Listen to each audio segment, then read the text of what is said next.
आइए सुनते हैं मैथिली शरण गुप्त की कविता यशोधरा। ये कविता उस प्रसंग को व्यक्त करती है जब सिद्धार्थ 29 वर्ष की आयु में अपनी पत्नी यशोधरा और एकमात्र नवजात पुत्र राहुल को अर्धरात्रि में सोता हुआ छोड़कर बुद्धत्व की खोज में निकल पड़े थे और आगे चलकर यही सिद्धार्थ गौतम बुद्ध कहलाए।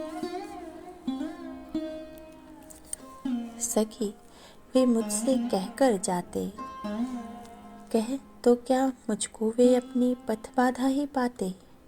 मुझको बहुत उन्होंने माना, फिर भी क्या पूरा पहचाना।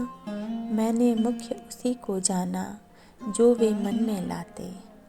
सखी वे मुझसे कहकर जाते, स्वयं सुसज्जित करके क्षण में प्रियतम को प्राणों के पण में हम ही भेज देती हैं रण में छात्र धर्म के नाते।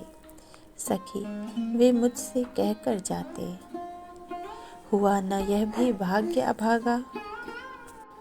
किस पर विफल गर्व अब जागा, जिसने अपनाया था त्यागा।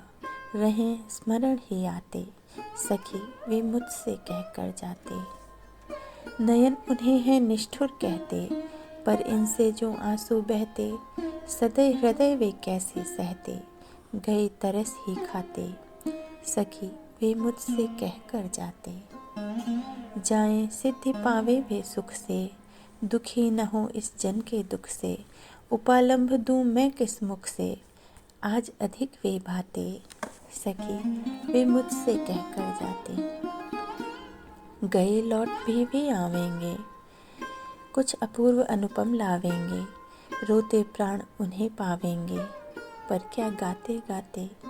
सखी वे मुझसे कहकर जाते, सखी वे मुझसे कहकर जाते, सखी वे मुझसे कहकर जाते।